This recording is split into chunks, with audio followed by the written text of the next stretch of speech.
Winston-Salem, North Carolina is a city with a rich history of reinventing itself.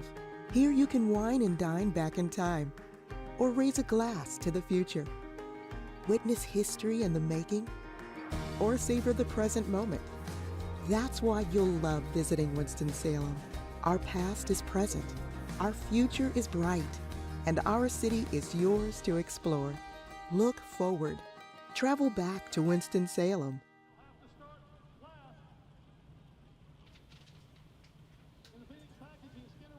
Welcome back to historic Bowman Gray Stadium. I'm Matthew Dillner, joined by James Pike, and the Modifieds have entered the arena for the first of twin 25s for the NASCAR Brad's Golf Cars Modifieds. Let's give you the starting lineup. You see them right there on the pole, and boy, this is an epic front row for the NASCAR Modifieds at Bowman Gray Stadium. On the pole from Tobaccoville, North Carolina, driver the Hayes Jewelers, number 83. It's the Rocket, Tim Brown. To the outside from Walnut Cove, North Carolina, the Citrus Safe Machine, the number 1, it's Burt Myers. Starting in third out of Mount Airy, North Carolina, it's the Guarantee Automotive Group, number 16 of Chris Fleming. Starting on the outside of row 2 out of Walberg, North Carolina, the Wahlberg Grill and Pizza Machine, the number 75 of Lee Jeffries. Oh, he got that car fixed. Now starting in the 5th position, the number 4 QRC HVAC and Refrigeration Machine, 41-time winner, the working man, Jason Myers. To his outside, the Q104.1 104 Machine from Winston-Salem, North Carolina, it's the great Brennan Ward. Starting in 7th out of King, driving the Wiley X Loose Shooting Targets, number 10 Machine out of King, it's Mike Speeney. And starting in 8th out of Poptown, North Carolina, in the number 5, it's the Yadkin Valley Aviation Machine, driven by Randy Butner. Starting 9th tonight in the S&P Lemonade, number 6, the young man, the rookie from Walnut Cove, North Carolina, 4th generation driver, it's Slate Myers. To the outside in the number 7 Machine from King, North Carolina, the Wagner Appliances Machine, a PSR chassis for Junior Snow, the Snowman. Starting in 11th out of Lexington, North Carolina, the Yates Grading and Paving, number 18 Machine, driven by Daniel Yates. To his outside, starting 12th out of Walkertown, North Carolina, it's the Breakfast Time Garage Doors of the Triad, Real Deal, the 07 of Riley Neal. Starting lucky position number 13 is the driver of the 00 from Monroe, North Carolina. In the Units Machine, it's the Flying Taco, Danny Probst. To the outside, starting in 14th from Clemens, North Carolina, is the driver of the L&R Transmissions, number 23, it's Brian Lofton. Starting in the 15th position out of Walnut Cove, North Carolina, in the number 9 L&R Transmission Machine, it's Kyle Southern. To his outside, starting 16th in row number 8 out of Louisville, North Carolina, it's the number 35 Machine of Brandon Butner. Starting 17th, the number 77 Machine from Jonesville, North Carolina. She would kill me if I got that wrong. The Phoenix Packaging Brad's Golf Cars, number 77. It's the lovely Susan Harwell. And to the outside from Mount Airy, North Carolina, the Peterbilt red and white, number 99. He's the trucker. He's Crab Smith. So in 19th out of Concord, North Carolina, it's the Freedom Pool Services Z-Max Machine out of Scarborough, Maine, Kevin Hughes. And to his outside, originally from Iowa, now from Yankeville, North Carolina, getting his first start tonight in the number 88 Machine. It is the Pulliam's Hot Dogs Hayes Jewelers Machine, Johnny Lightning Mordock. Starting in the rear of the field tonight, slated will be the Lawrence Legacy LLC, number 14 from Lexington, a 3rd-generation driver from Trey Hutchins. Great to see that orange car pulling out, Johnny Lightning Mordock, fresh off a 3rd-place finish in the micro at Millbridge Speedway, and powered by Pulliam's. I actually ate a hot dog with him the other week. Yeah. I mean, not like it's hard to get you to Pulliam's, though. No, it isn't. It isn't. But great news for the white 75 you see on their screen there, white and blue car. The throttle hanging in practice, and that car making big contact with the outside wall. Had to replace a lot of the suspension on the right side, right front of that machine, but no other damage. And he does have that 75 back out and will get to start 4th tonight. He was going to drive the 77 and start in the rear, so this is a lot better for Lee Jeffries. Credit to the work by that team.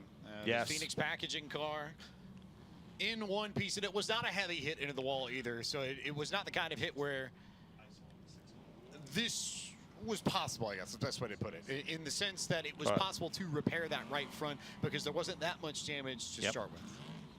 Well, you know, let's talk about the driver that's in third position in this one, and it's the black number 16 of Chris Fleming. You see it right there, the Taylor Auto Parts number 16, who, you know, didn't take the fans challenge, but they started him in the rear of the field.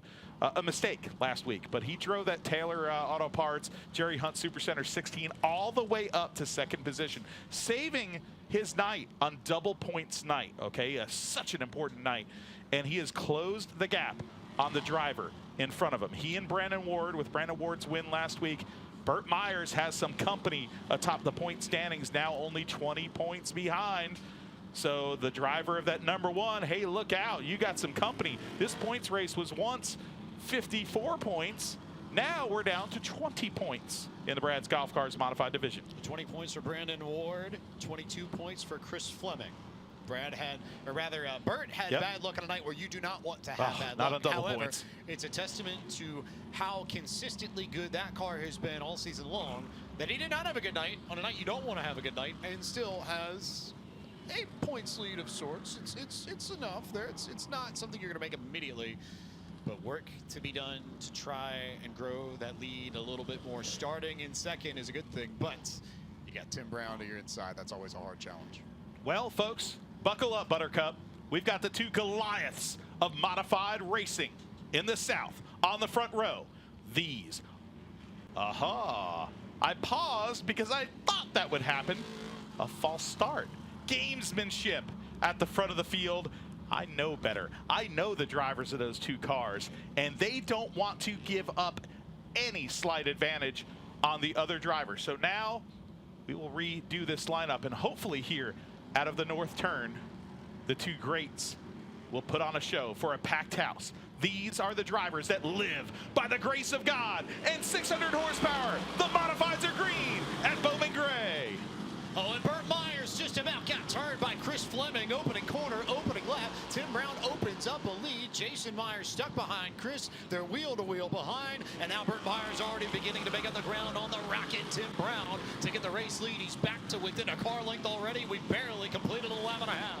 Wow, they're side by side and dancing across each other on the north turn. Lee Jeffries hanging on for dear life on the outside. And speaking of the outside, the number 104 of Brandon Ward is doing it the hard way. He's trying to motor around Randy Butner right now, the number 5 car. This is for the 6th or 7th position, but Brandon Ward second in points. He has to get his car up there. Brandon Ward continuing to fight on the outside of Randy Butner. Meanwhile, Tim Brown starting to feel the heat from Burt Myers up front. Mike Speedy also got into Jason Myers for the 4th position. Battles all over the racetrack. You see that battle for the lead up in front. Contact. Brandon Ward a little bit further back, stuck in traffic behind. That's not good for Brandon Ward. That little contact knocked him further back. Now he's side by side with Junior Snow on the right side of your screen. On the left side of your screen, you're watching the point leader, who's all over the back bumper now of the number 83, the 100-time winner versus the 95-time winner. When do you make your move if you're Burt Myers? Because if this goes green, you're going to have time to set this up, no doubt. Chris Fleming trying to keep touch, but these two already starting to gap the rest of the field. So if you're Burt, this truly is 1v1 racing. But because it's Tim, you're going to have to pull out every trick in the book. This could be one of the best straight-up chess matches we've seen all season of Bowman Gray. What you're going to see is aggression from the famed orange bumper. The car that is looking like it's handling a little bit better. But then you're going to see defense from the orange and blue car of Tim Brown. Two of the greatest to ever grip a steering wheel at Bowman Gray Stadium. Like you said, mano y mano. This is it right here at Bowman Gray. And this is what the packed house of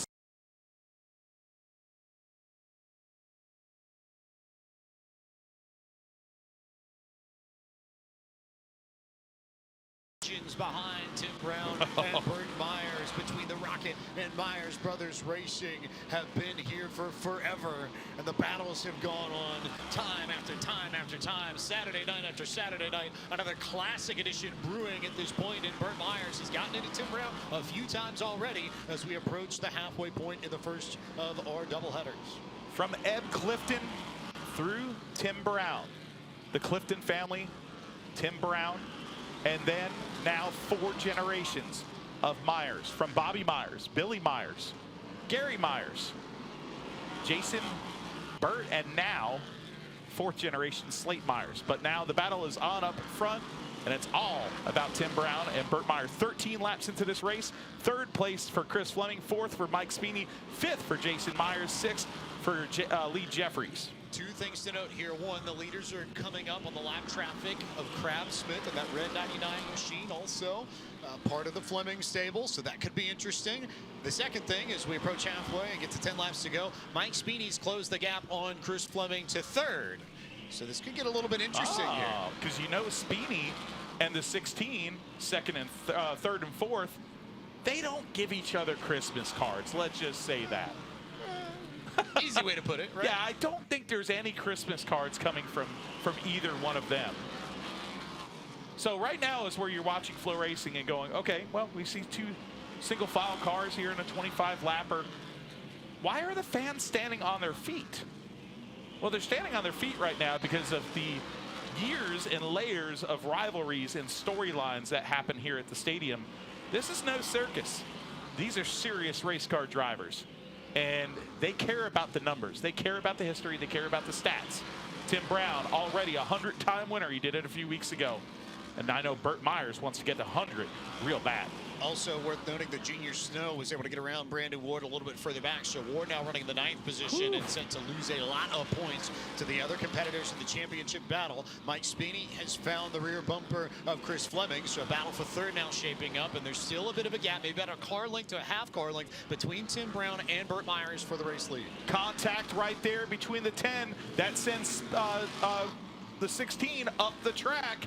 Give the position to Spini. Keep an eye on this right now. A little bit of bumper tag to gain the 3rd spot by Spini. And lots of traffic now up ahead of these drivers. There was a stack up about a lap ago that Tim Brown and Burt Myers may run into before we get to the checkered flag. 22 laps on the board, 3 laps to go. Burt Myers running out of time if he wants to make a move to Carolina Wood Floors victory lane.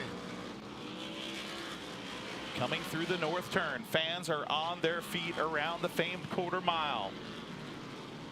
2 more laps to go. Burt Myers is all over the bumper. Lap traffic up ahead. Don't know if they'll play a factor. Bumper tag in the north turn. White flag is out. Fans are going nuts. What is going to happen? Here comes Brown down the back straightaway. Can Burt Myers get to his bumper? No, he will not. 101 is fun. Tim Brown scores win 101. And trouble just ahead at the end of the race. Danny Probst, I think, got a tag. I think Brian Lofton was the one who got into him. But Probst goes around in front of the leaders. But the leaders already crossed the checkered flag. And Tim Brown, I guess he'll like 101 wins as much as the rest of us like 101 Dalmatians, perhaps. Oh, maybe. yeah. Maybe. He got his spots, but hey. Got his spots. Tonight, though, for me, okay, as a fan of the history of this place and the fan of the family connections of this place, when we see the 83 Jerry Hunt Supercenter Hayes Jewelers car going around with the blue back on the car, you think of the 101 mark, right? But for 99 and 100, there was a key piece missing with this race team. And it was crew chief Ben Brown, who's had a lot of health issues. And this is a very tight-knit family. And Ben Brown is one of the best humans in our pit area. And he is back tonight. So Ben Brown will be back in victory lane with his brother on this moment. And that is something that everybody here and everybody in that Brown camp will have a big smile on their faces about. An exciting moment for Tim Brown's team. Everybody associated with the Rocket. Let's go down to Randy Pulliam, who's in Carolina Wood Floors victory lane with the winner of the first race in the Brad's Golf Cars Modifieds this evening, Tim Brown. Courtesy of Elite Underground Utility and their sponsorship of the Madhouse Scramble.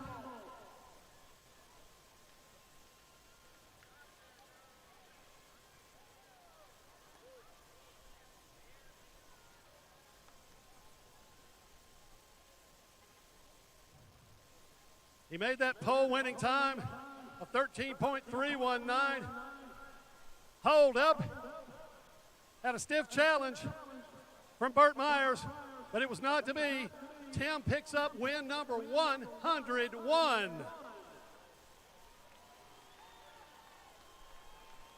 Fans will have a moment to talk with the Rocket. Coming up next, I don't know if you wanted to see this or not, the monster trucks.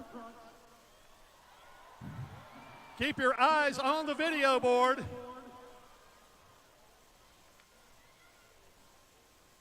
Number 10. Tim Brown draws number 10. He will start 10th in the second 25-lapper. The 10th place finisher will start from the point.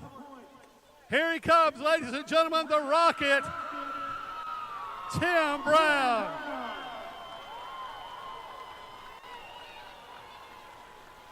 Tim getting a hug from Ben. So great to have Ben back. Ben has been under the weather. Tim, this is where you want to be. We talked to you the pre-race. Win number 101. 5 on the season. It's got to feel tremendous. I'll tell you what, man, it's just a blessing to get to drive this race car and be surrounded by these people, this race team, my family. Megan and Cam and Marley's not here tonight. They're at home watching on Flow. Wish y'all were here. Love you. My brother's back tonight. He's been really sick and hadn't been able to even come to the shop and help us, but he's here tonight. Super special to win it for him. And then some of our friends got married a couple months ago, Bobby and Jill. I want to dedicate this win to them, dedicate it to my brother. Man, Jerry Hunt Super Center, Hayes Jewelers, Ray Mock Power, Pulliams, Poplar Springs Christian Church, Mobile One, Exodyne Valve Train, Traffic Control Safety Services, huge support from those guys. Hawk Brake Pads, Precision Built Spindles, Profab Headers, Ray Mock Power on display again as always. Those guys are phenomenal. Just so many people. Mark Joyce with all the t-shirt stuff he does, and just, man, I love this place. I love all the fans. I love my crew. I love my family. I love Jesus Christ. If it wasn't for him, none of us would be here. I'm just so blessed. This is just awesome. Tim, you drew number 10. You'll start 10th in that second one. Great moment. Win 101, but more importantly, the 226th career win for the Brown Clifton family tree. Now only 2 wins behind the Myers in the all-time family mark. Justin Mincy, thank you so much for that wonderful stat. Let's take a break on Flow Racing. We'll come back with more exciting racing, more history, more Madhouse. You know, we're going to go back here and do the best we can, try to keep the wheels straight on this thing for next week. We got a fast car right now. Thanks to all these guys working their guns out on it. Just keep coming back here and get them nudges. That's all we want to do. Tim Brown, ladies and gentlemen, heading to the Carolina Wood Floors Winter Circle to pick up some hardware. Carolina Wood Floors, open your doors to beautiful floors at Carolina Wood Floors. And now, ladies and gentlemen, draw your attention to the video board for a special message from True Lion Federal Credit Union. Banking is like going for a swim. You don't need all the complicated stuff, but you don't want to feel exposed either.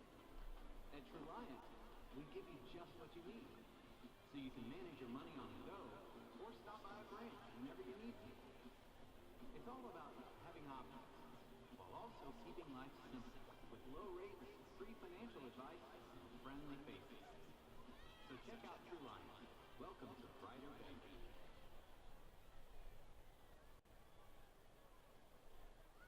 Colors Edge presents the True Lion Federal Credit Union Night of Destruction.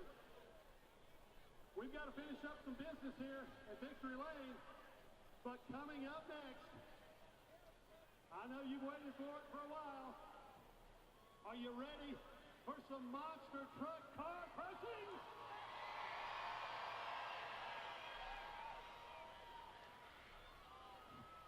They'll be out in just a few moments. Full bore, and bad news travels fast. And you see these 6 beauties right out here. Chris Carter, my announce partner, said he had dibs on the 3rd one from my left. He put a deposit on it. said he needed an old beater car. Chris, I would suggest you come move it and move it immediately, if not sooner.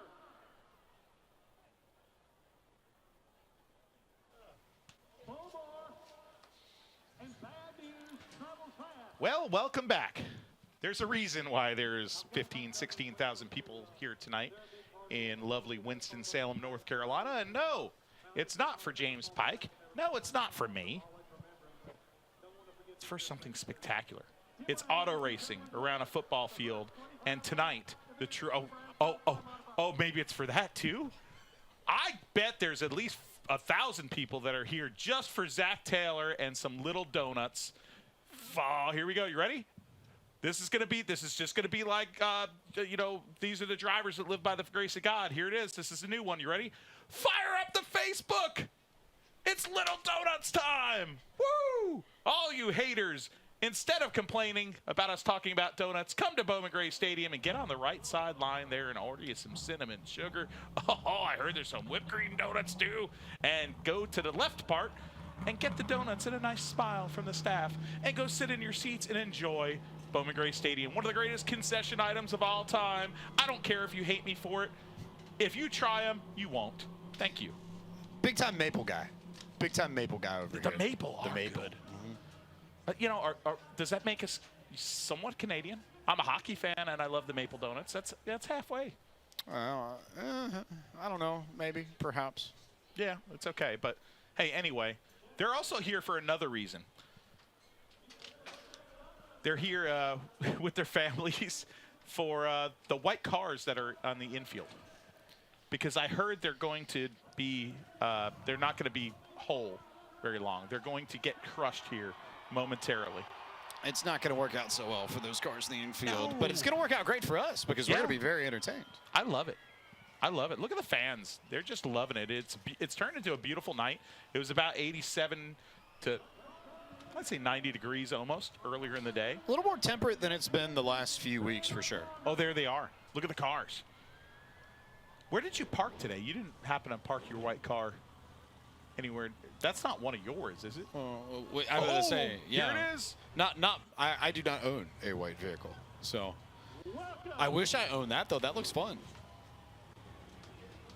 There it is. The monster truck that will thrill us tonight. Oh, there's two. Oh, folks, look out. So we have full bore 2.0. I like that full bore. You get it? Dad joke. And now they are crushing the cars here. Already making moves. God bless America. What country do you know where we shoot off fireworks on our birthday and we crush cars? And Bad News Travels Fast is the blue and yellow machine. Getting ready to make another pass here. It's bad news for the white cars. Yeah, it does travel fast. Oh, here we go. Oh. Yahtzee.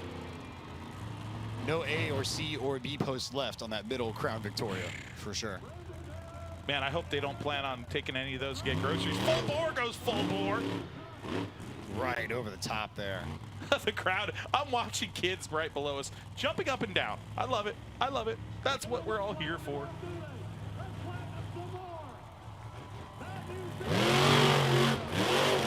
Donuts. And I'm not talking little donuts. I love donuts. I think on the backstretch we're going to get donuts too. We're going to get donuts on the backstretch. Here we go. Little donuts. Now big donuts at Bowman Gray. Big time donuts here is.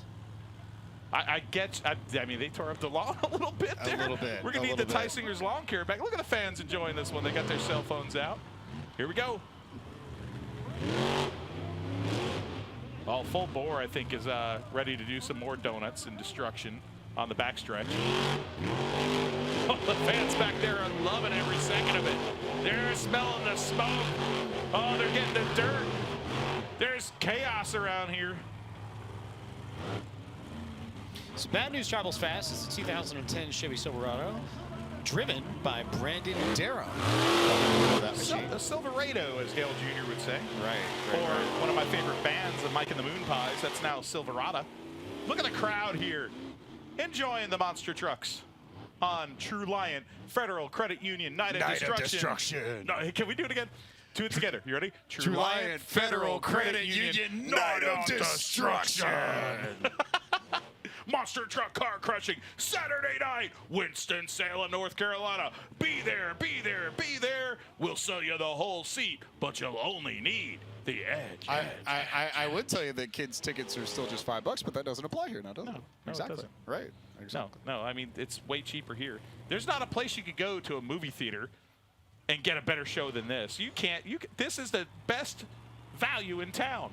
I can't even tell what the middle car is in that lineup anymore because it's been just torn to pieces. They are just going at it all cattywampus now. That car is cattywampus. Look at it. It's all skewed like a Twisted Sister Cup car back in the day. There were Park Avenues and Luminas there, and now they are just torn all to pieces. I just love that Jeff Ammernick is down there with his news camera, and even the police officers are loving it so much they got their cell phones out and the track crew. So much of the track crew, yeah. The lights are on. Widen out, folks. The lights are on. That is Look fabulous. at this. The fireflies are out for the monster trucks on True Lion Federal Credit Union Night of Destruction. The fans are loving and lighting up the Madhouse. Fabulous stuff there. This is pure Americana at its finest, and you gotta love it. Davina Widenhouse, the daughter of the great Dink Widenhouse, race car driver and legend, racing pioneer, is in the booth with us, and she just looked at me and showed her arms, which have chill bumps on it. It's the first time she is here at Bowman Gray Stadium witnessing the spectacle that is one of the greatest racetracks in the entire world. Full bore, by the way, a 2008 Ford F-250 driven by Ed Eckert, who's been driving that truck for 22 years. First got behind the wheel in 2002. Mincy's coming in hot. Just like a fajita. Is that it? Is it like a fajita, the Andy Mineo song, or is it like a burrito? I like both.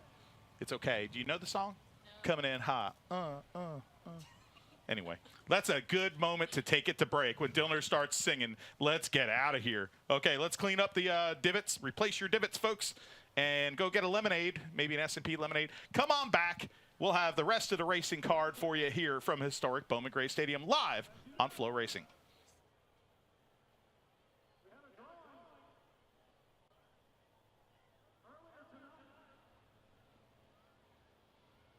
For the winner of that beautiful John Deere lawn tractor, courtesy of James River Equipment. Chris, with James River Equipment, we're going to have our winner out here momentarily. Thank you so much for your sponsorship and your friendship here at Bowman Gray Stadium. We appreciate you and James River Equipment so much. You're very welcome. It's awesome to see all these fans. Just want to put on the good show for us. Glad that we could do this. Everybody gets and hope you enjoy it. Well, hopefully we'll have our winner down here in a moment. We want to get a word with.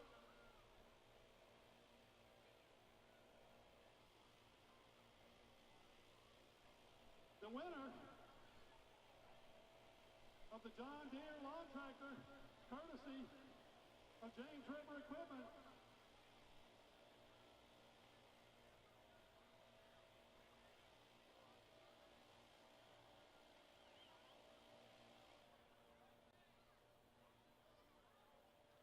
Ladies and gentlemen, the winner of the John Deere lawn tractor is Charlie Massey out of Winston-Salem. Accompanying him are his wife, Beth Massey, and his nephew, Bentley Massey. Track photographer, Eric Hesser, going to get a photo. We'll have a moment briefly to chat with Charlie.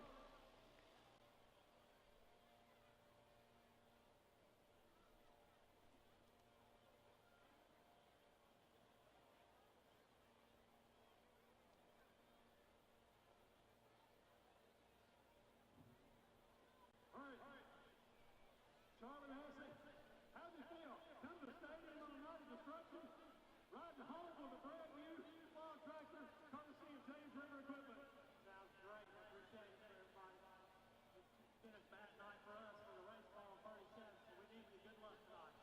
Well, there you go, ladies and gentlemen.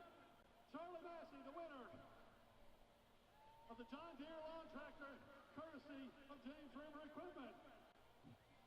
And testing out that lawn tractor, Ed Eckert from Knoxville. Winston-Salem, North Carolina is a city with a rich history of reinventing itself.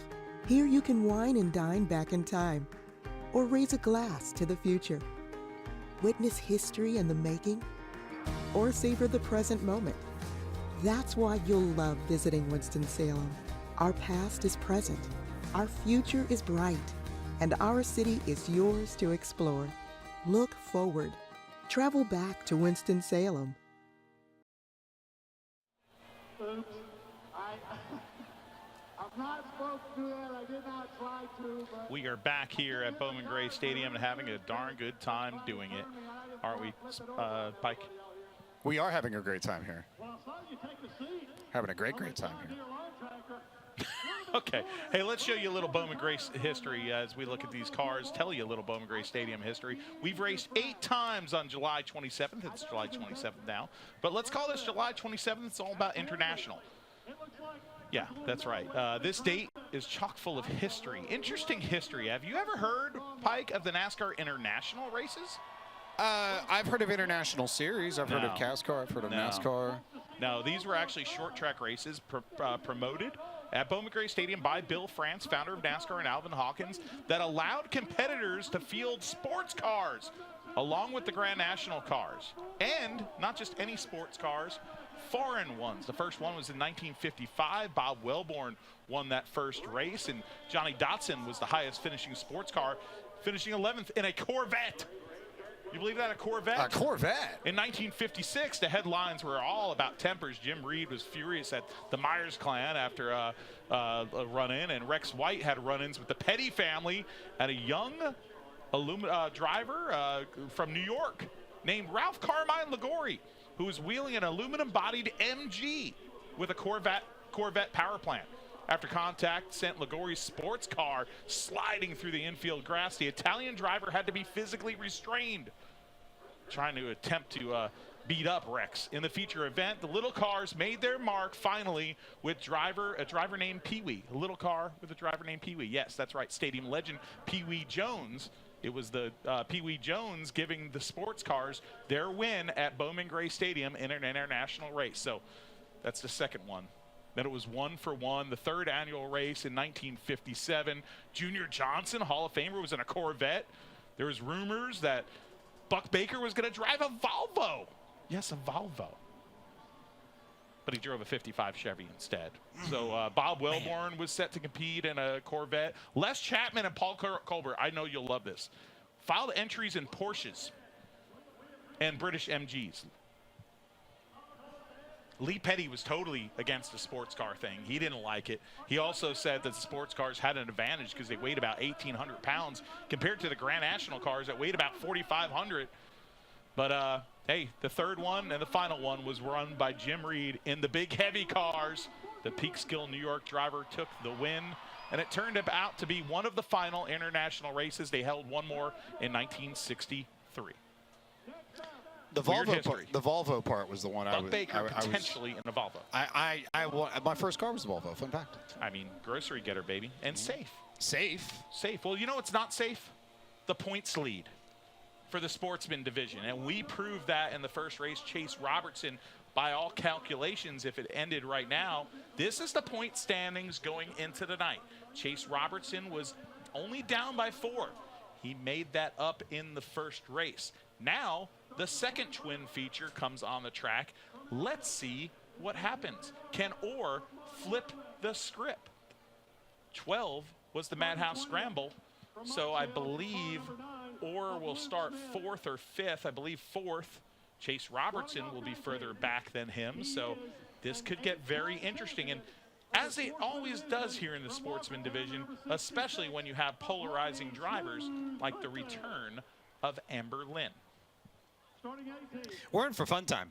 We're in for big fun time, especially because Robertson, I believe, on line points, took the points lead back or in that first race of the sportsman division tonight. So Orr's got a little bit of a gap to pick up. Meanwhile, Amber Lynn back She's had a pretty good year when she's been racing here, right? Yeah, I mean, she's only competing part-time, but this young lady is polarizing. And those polarizing moments have been on display here for quite a few years. Last year, the contact between her and Tommy Neal, sending Tommy Neal hard into the barriers. A polarizing figure indeed. 2024, they got into it again just a few weeks ago. Tommy Neal not happy, pointing the finger at Amber Lynn. That rivalry has become a story in itself at the Madhouse. If they get anywhere near each other, the fireworks is the easy way to put it. Yeah, I like that. Easy and simplistic and maybe not a term that covers everything, perhaps. But that's part of the fun. We get to see how it Amber develops. had problems in that first race. I'm hoping, we don't have a report yet if she's going to make it into the field. We hope she does because, boy, it's electric in this place when she comes and races here. It's safe to say that they don't like each other. Do you think? Not even. No likey. Other things that I look at here, as we get ready to roll into the second sportsman race, we are awaiting a grading for that. Connor Branch going to start on pole in the second race. And that car was fast. It was open like a can as they pull these cars out on the front stretch now, prepare to grid them and line them up. He's got all the body panels back on that number 7 machine. Not a lot of damage to the joints on those paddles, so it's just a matter of getting the rivets back in, putting things together. And Connor Branch, with all that speed he had in the first race, can you capitalize in the second race and go to Carolina Wood Floors victory lane? Well, he's got a good shot at doing it here for the 20 laps. Let's give you the starting lineup for tonight's second Twin 20 for the Sportsman Division. Starting on the pole is young Connor Branch in the Cabanol Construction number 7.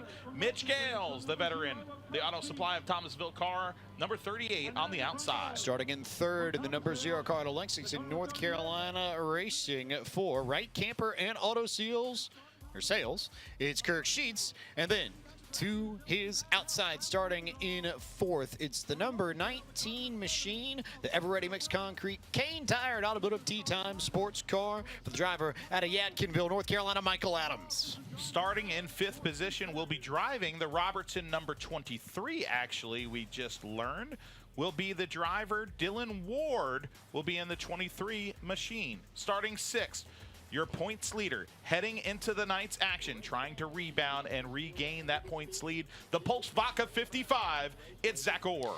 Starting in 7th out of Walkertown, North Carolina, it's the Harkey Litigation Alliance Insurance Group Jerry Hunt Supercenter, number 21 of Tiger, Tommy Neal. And to his outside, starting in 8th out of Wahlberg, North Carolina, the Big B Coffee HPT Certified Public Accountants Tri-County Real Estate Machine out of Wahlberg as well, it's Braden Mills. Starting 9th tonight from Walkertown, North Carolina, driving the Tommy Watson Construction Clifton Plumbing, number 81, it's Zach Clifton. To the outside, the Jerry Hunt Supercenter East Coast Wings, number 31, second place in points, Chase Robertson.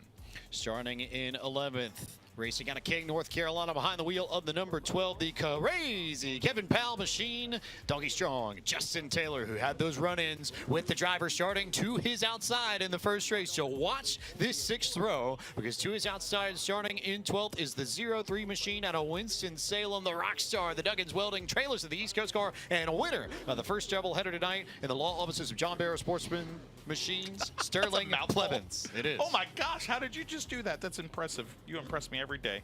Starting lucky 13, driver the number 77 from Louisville, North Carolina, it's Kenneth Stimson.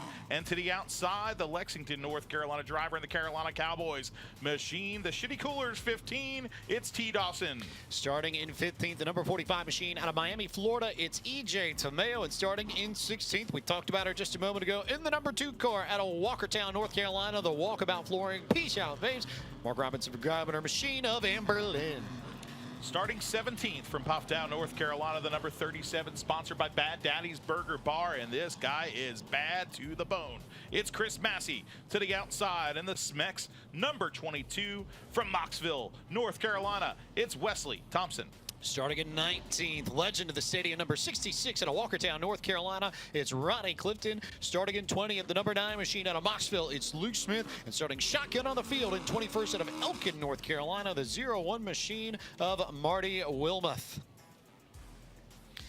Unofficial points after the first race. Chase Robertson now up 4 on Zach Orr, 565 to 561, and Sterling Clemens 31 points back of Robertson on 534. But again, maybe the biggest storyline, just looking at the grid, one rather, is that Clemens and Taylor start right next to each other, and 2, there is no 2-car out on the grid. Amber Lynn not making the grid. She has not answered the bell after problems.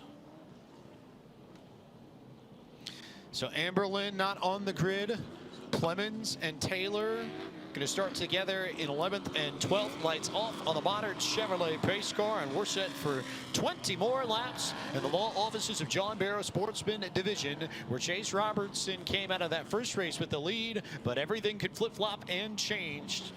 That's how tight the battle is at the top of the standings. Connor Branch, Mitch Gales to the inside and outside of row 1 to lead us to green as the modern Chevrolet pace vehicle pulls to its place inside the north turn. And Connor Branch gets on the gas pedal and storms away from the field to begin the second race, the doubleheader of the law offices of John Barrow Sportsman Series. But he got away a little bit too well, and they call the initial start back.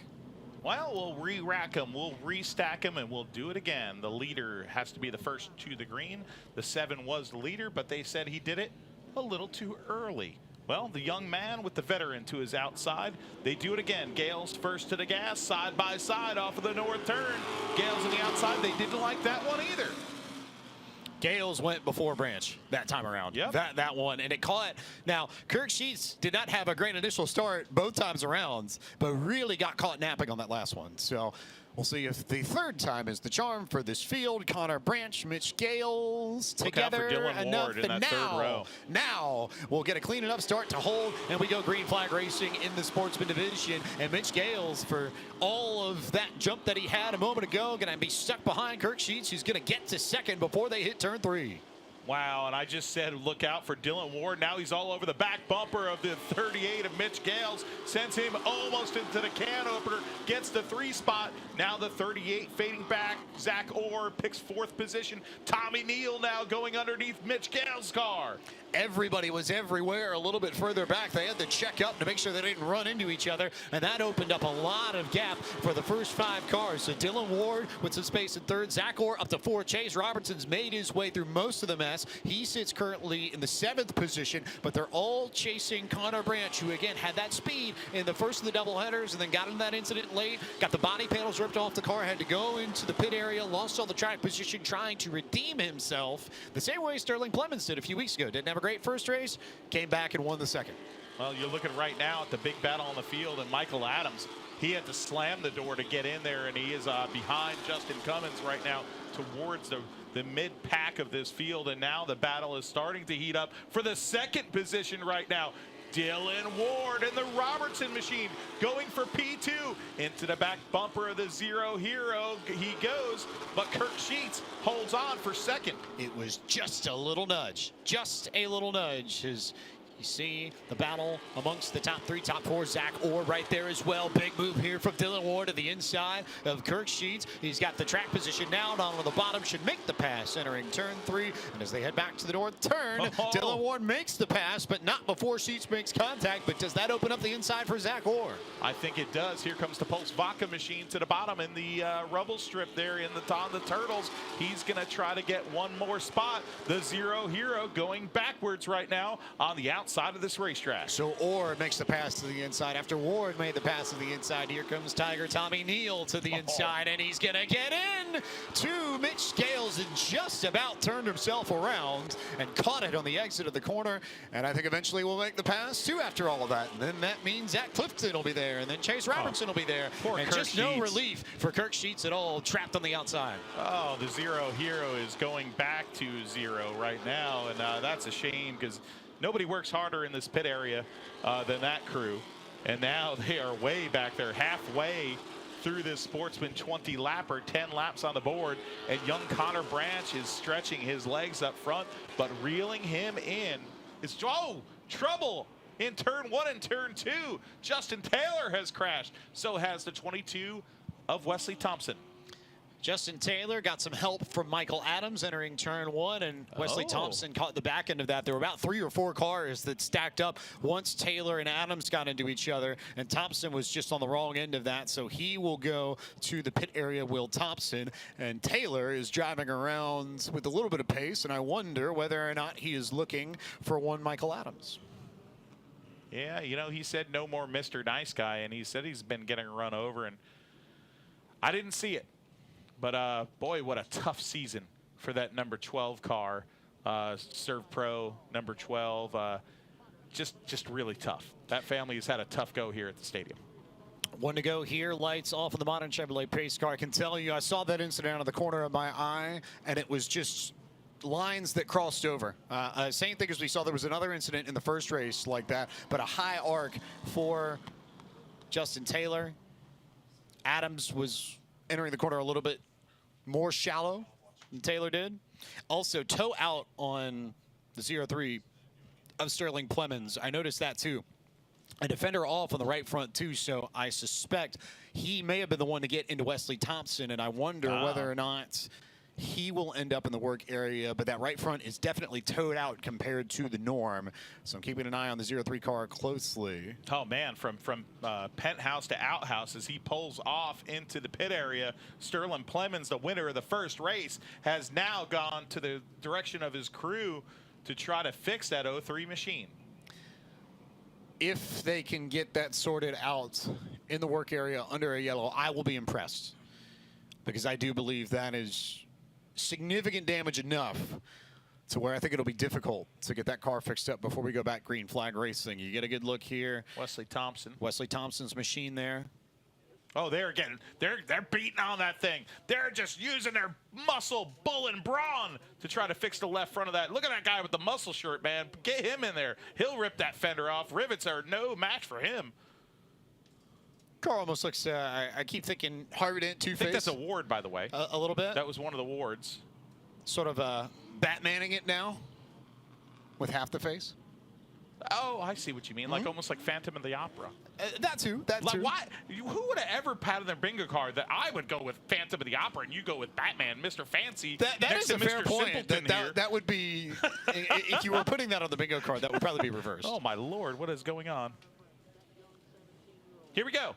11 laps down. Connor Branch is your leader. Dylan Ward second. Third place, Zach Orr. Fourth place, Tommy Neal. Fifth place, Zach Clifton. Green flag is back out with 9 laps to go in the Sportsman Division race. Connor Branch showing the speed that he had early on. It has stuck around. It has continued. A panel came off of Wesley Thompson's car, and that I think is going to bring out, and will indeed bring out, the call 811 before you dig. Caution, that panel came right off his car just in front of the start-finish line. You can see everybody going high to avoid it, but you can see the number on it. That's a good souvenir. Conveniently. Oh, and he ran it over. He ran over his own door. What are you doing, Wesley? Unless he was just trying to flatten it out so it's easier for this week.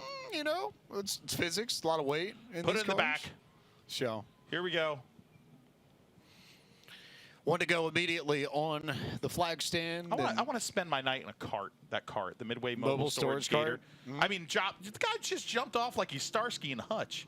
Like, this is incredible. This is action. Track crew here at Bowman Gray, full of athletes. Plenty of athletes. It takes coordination and more talent than I would have in anything athletic. You're a linguist. I mean, you've mentioned... That's why they put me up here and not down there. Yeah.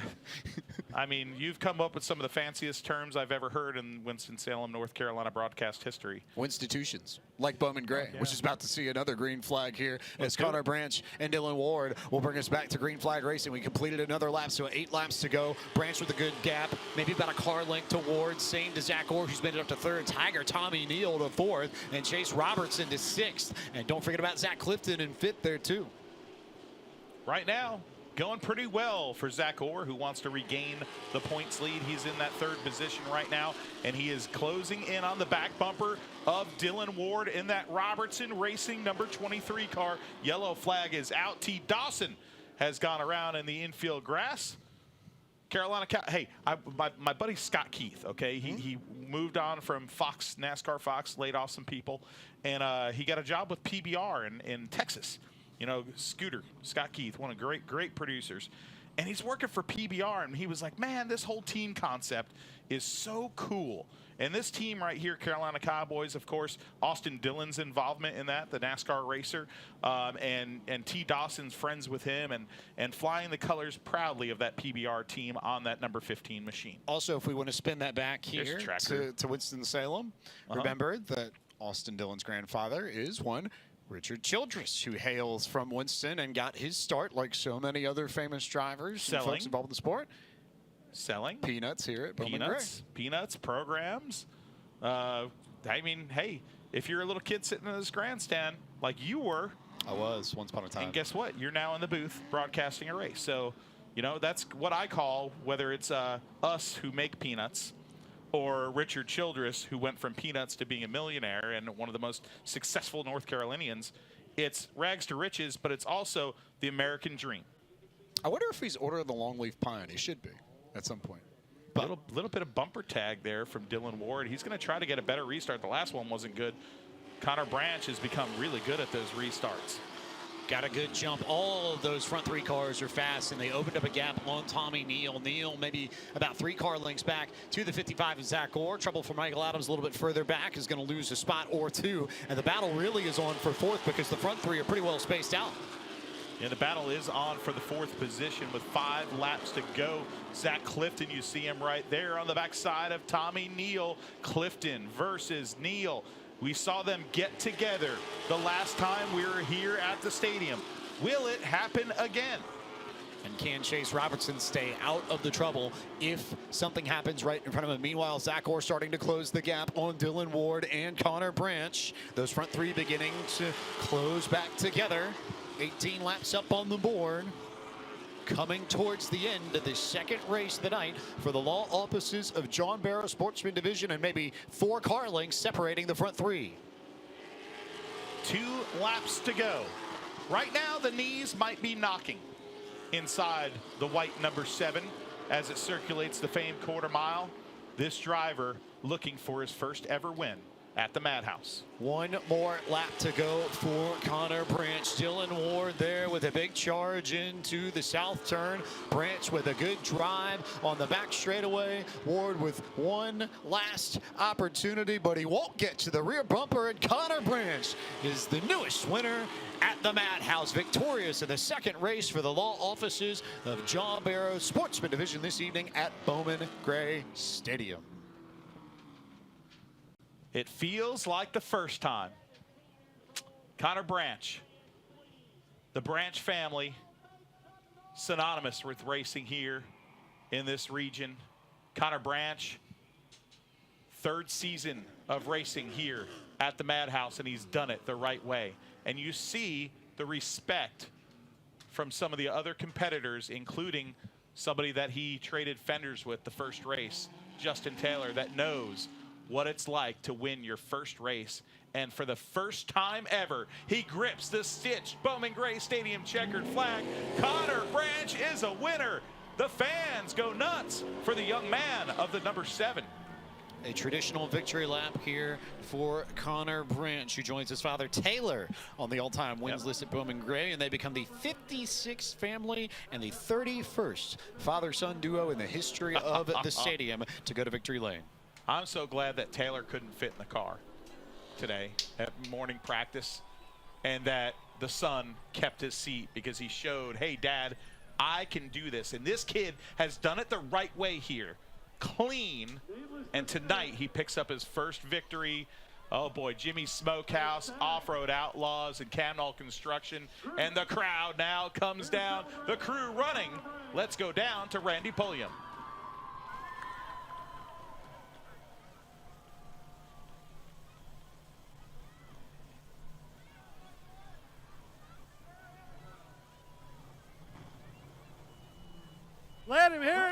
And number 1 for Connor Branch.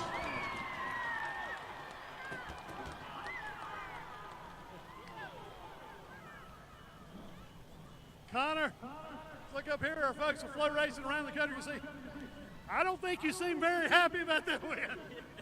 No, this is a well-deserved team. They deserve everything. I can't thank them enough for fixing the car, get me out in the second race. Keith, Sheila, Beer Man for teaching me everything. Got Stephen Tiffany, CNC Lock, Camno Construction, Leak Plumbing, Bruce's Auto Center, Axhole. There's so many more, but I can't remember off the top of my head. Connor, after that first race, what a great moment of redemption. I think you finished 12th. That first race had some trouble. What a nice redemptive way to finish out with your first win ever. Yeah, I can't thank anybody enough. Very emotional. Connor Branch, ladies and gentlemen. Connor, I'm going to walk up. Justin Taylor joins victory lane, hugging Connor Branch. What a scene down there. 122nd driver to ever win a sportsman feature. Connor Branch is in the record books. Folks, we'll take a quick break on Flow Racing, and we're coming back with the Brad's Golf Cars NASCAR Modified Division.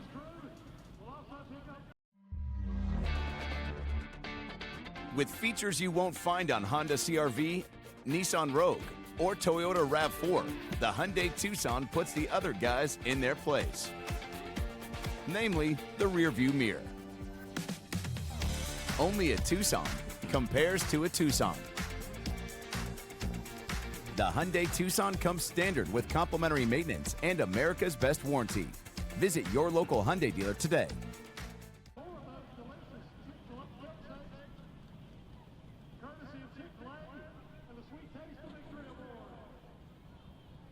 Madhouse, are you ready for 25 more laps for the Brad's Golf Car Modified?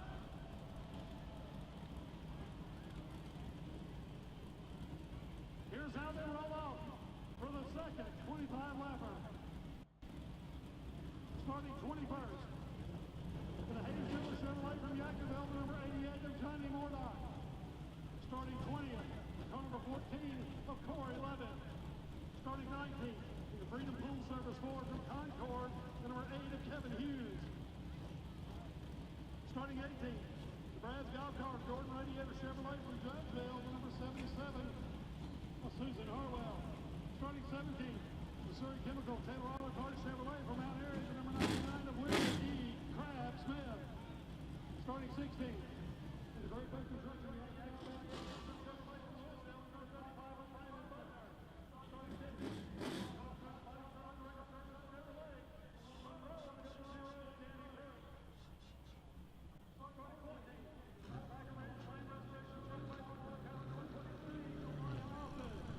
Starting 13th, the P.B. Clark Family Restaurant Chevrolet from Warrington, the number 9 of Kyle Southern.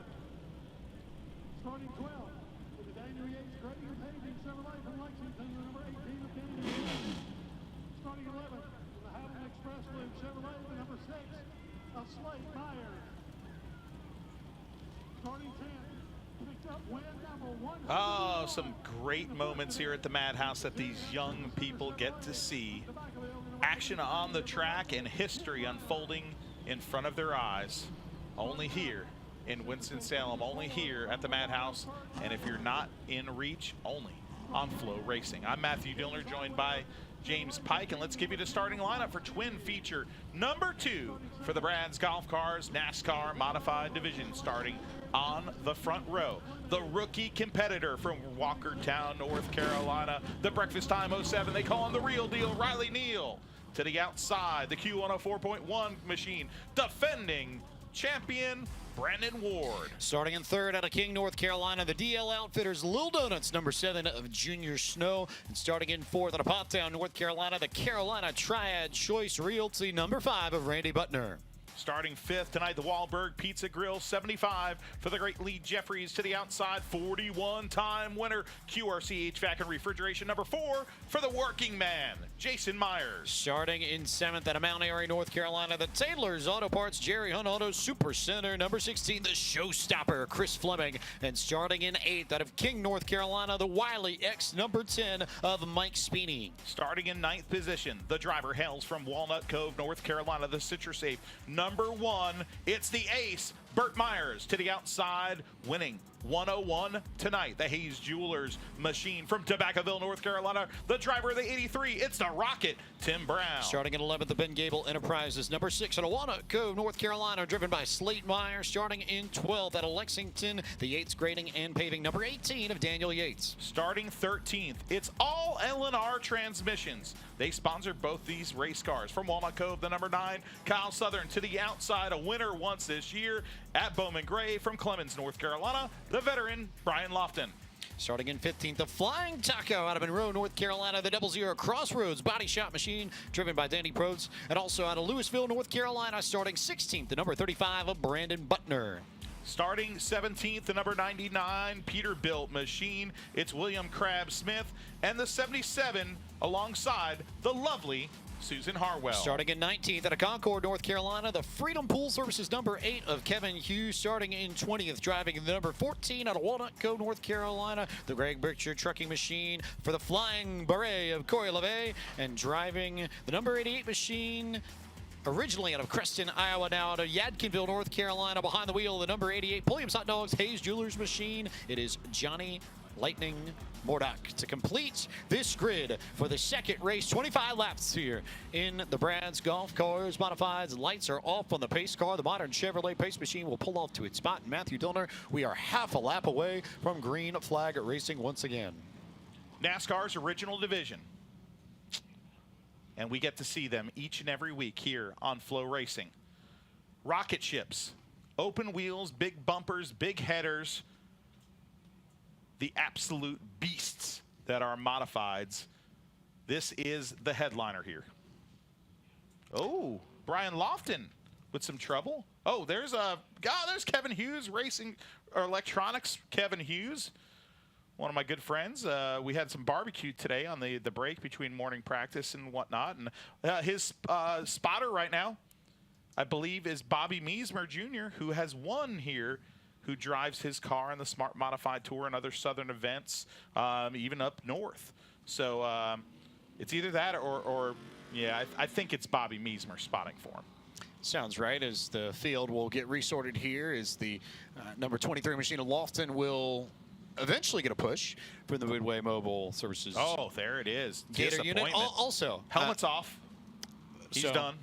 Trouble for that car. Also, fact checking credit to Nimadre, who did dig up and find out, for those that might be wondering like me, that Richard Childress was, in fact, given the Order of the Longleaf Pine in 1994 by then-Governor of North Carolina, Jim Hunt. The Order of the Longleaf Pine, the highest honor that an individual can be given by the state of North Carolina. Oh, that's really cool. So for what he's accomplished in racing, not a surprise. One of the most successful North Carolinians ever. You know, of course, fielding a car famously for one of the other greatest North Carolinians from Kannapolis, North Carolina, Dale Earnhardt. So, yeah, the Daniel Davis. Hey, there's Big Red. All you tow truck fans right now. You know, Johnny Denniston watching right now. If you're watching, there's Big Red, buddy. That's a nice tow truck. It is. It is a good one. I like Old Blue. That's my favorite one here. But, maybe in about 15 years, I like things that are a little older. So maybe in like 15 years, this big Red will be my favorite. Order of the Longleaf Pine, effectively the North Carolina state government equivalent to the Medal of Honor, by the way. Something I'll never win. Neither of us, I don't think so.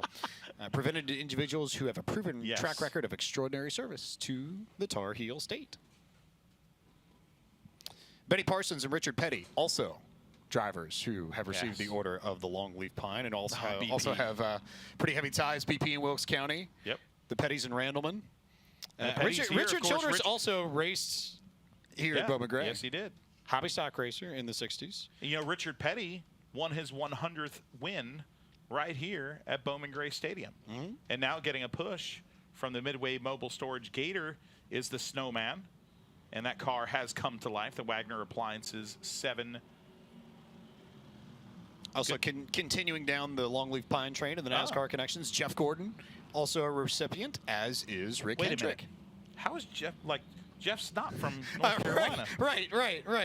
That's like the North Carolina Auto Racing Hall of Fame. And for what it's worth, and to put a nice bow on it, yeah, Dale Earnhardt, who drove Richard Childress's cars for all those years. Yeah, I mean, also in the order of the longleaf pine. unmistakably. I mean, yeah. Right? You know, you look at the history of the state of North Carolina, and so many of the greatest race car drivers in the history of this sport have come from the Tar Heel State. You know, I'd be remiss if I didn't say Freddie Smith, the greatest dirt late model racer of all time, possibly. You know, some people question that, but definitely the most. I tell people all the time, who's the most winning driver in the history of North Carolina? And they always say it's Richard Petty. No, it's Freddie Smith. Freddie Smith, yeah. There you go. Kings Mountain, North Carolina, the 00. About 30-ish minutes southwest of Charlotte if you go off I-85, like you're going towards down Shelby. Yeah, about sort of Shelby, a little bit past Gastonia. Well, here we go. We've got a rookie on the outside, a defending champion to the outside. The Thunder will awaken Winston-Salem, North Carolina, because these are the drivers that live by the grace of God and 600 horsepower. The Modifieds Twin 25 #2 is underway, and the rookie battling hard with Brandon Ward to his outside. The two gray machines in this field going toe-to-toe at the front of this as Neal gets on the concrete there to try and get the track position, and he almost clears Brandon Ward. In trouble a little bit further back. A big stack up. Jason Myers, Chris Fleming, Mike Speeney, and I'm not sure if Lee Jeffries got a piece of that, but Myers for sure. The points leaders, all three are involved. Chris Fleming in a shower of sparks has just gone back behind the pit wall. Burt Myers now in a shower of sparks headed to behind the field house. Tim Brown looks like he has survived the fracas. So if you're Brandon Ward, that changes the equation very significantly. Remember when we said Burt Myers only has a 20 or so point lead, okay, going into tonight. This changes everything. Yes, it Brandon does. Ward right now sitting in second position, and your points leader is currently behind the field house, and so is third place points man, the Taylor Auto Parts machine of Chris Fleming. And just not much you can do in a situation like that. There it is. Because there was a huge stack up in the back of the field, so not much time for Speeney or Fleming or Burt Myers to react as you see them working on the left-hand side of that race car to try and get it out. I think, is that Corey Levette? That's Corey Levette, yeah. Who still has his helmet on, just climbed out of his race car to service this machine. And Jamie and all the boys there are working on the right front. Severe damage to the front bumper of that car. They've got a new left front possibly on that car. And now Burt Myers enters the arena, the fans clapping, and now he has to come from the back. You lose the track position, but the bigger question is how hurt is that car? As Mike Speeney will make the walk to the Midway Mobile Services Storage Gator that was just parked across from where his car rests, just at the exit of turn 1, about towards the middle of the corner there. They will get that car towed. Lights still on the modern Chevrolet pace car. That car of Speeney's will have to be towed all the way around to pit entrance. Saw Johnny Mordock going to pit road there just a moment ago as well.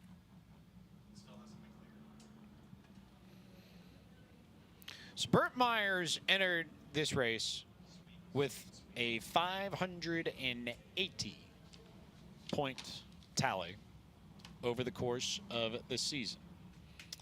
What would it mean right now?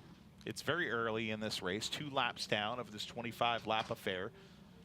Is it too early to say what would it mean for the young man of that 07 breakfast time machine? That's a fair point. For a family that has been so ingrained in racing here. Grandfather, Tiger Tommy New. Plenty of speed, drove with Sportsman last year. First year in the Modifieds as well.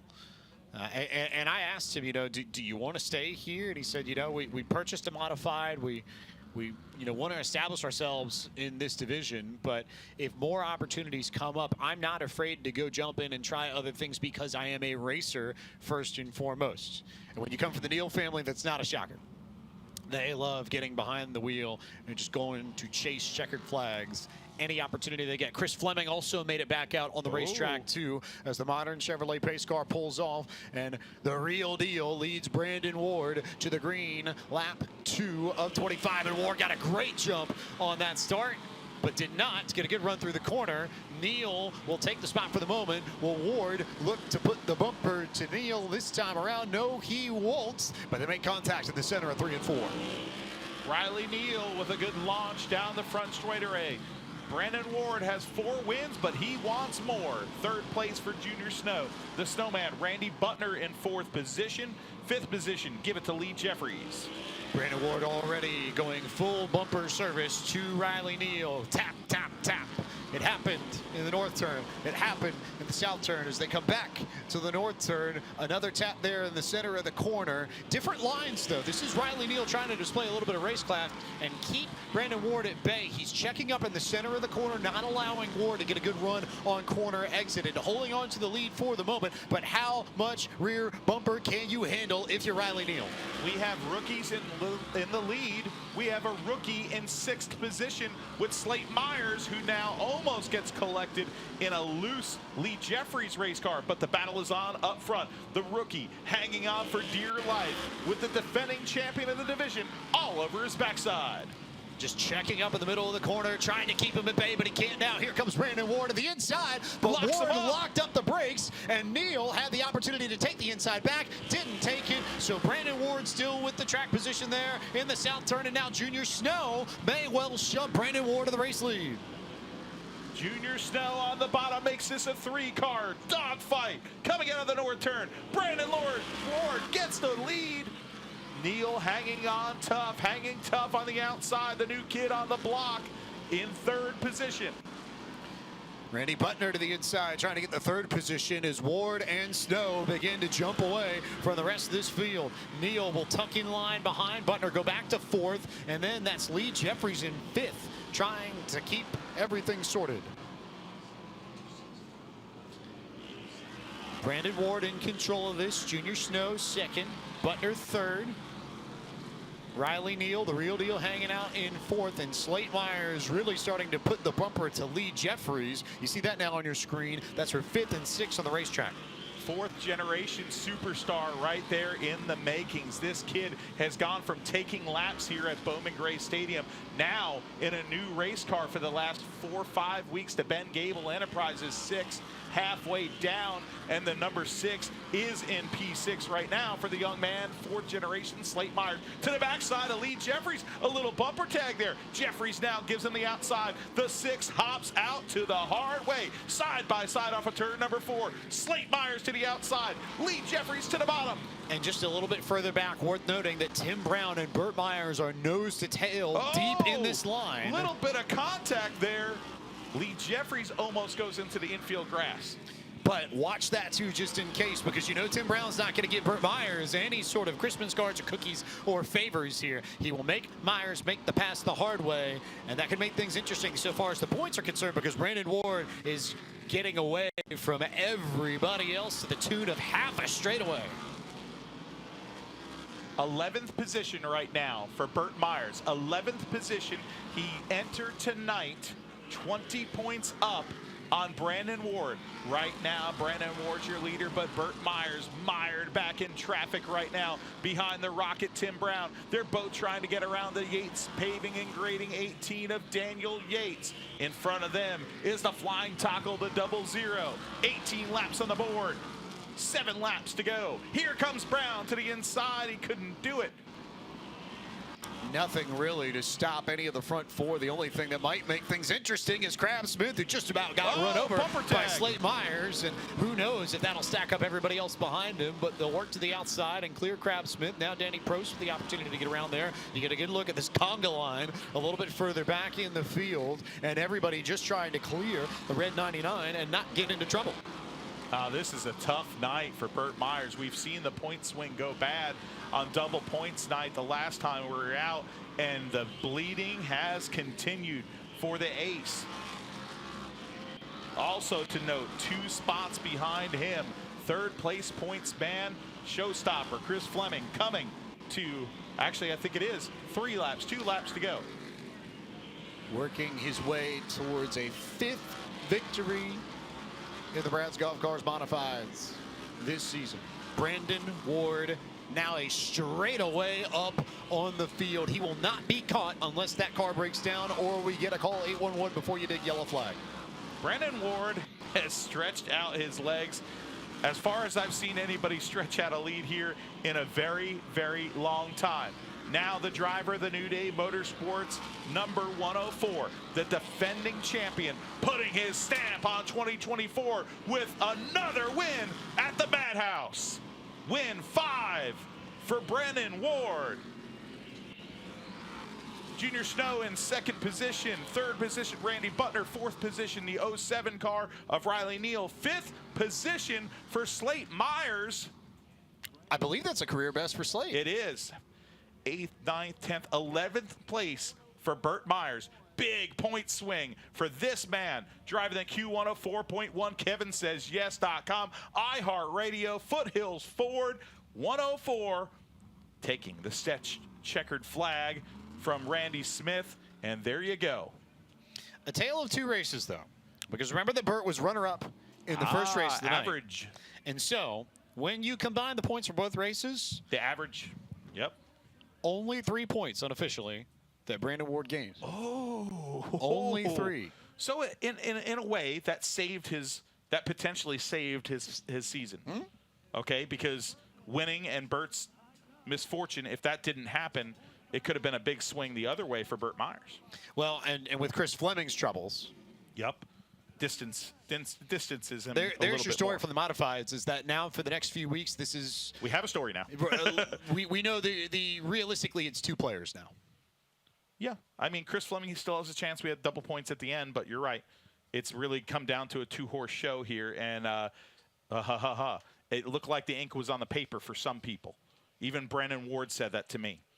Guess what? Not anymore. We have a points race for the Brad's Golf Cars Modifieds. Let's go down to Randy Pulliam in Victory Lane for the 5-time winner. Brandon getting unbuckled.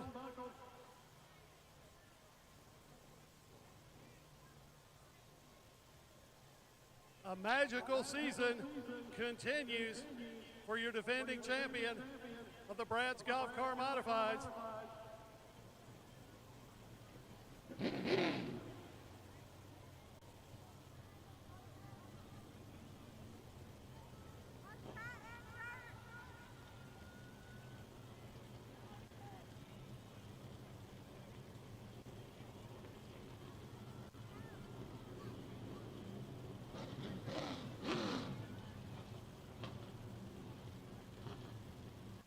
Coming up next, 20 laps for the QRC HVAC and Refrigeration Street Stock Series. But first things first, let's have a moment to talk with Brandon Ward.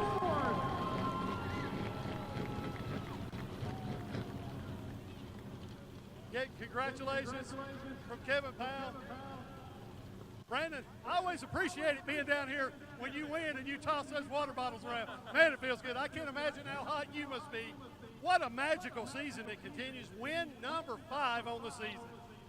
Yeah, it's been really good. I can't thank these New Day Motorsports guys enough for all their hard work, man. They come off of a championship season and prepare good race cars again to come over and win races and have a shot at it. And just can't thank them enough. And I want to, first off, thank Colors Edge tonight. They've been on this car for several years now.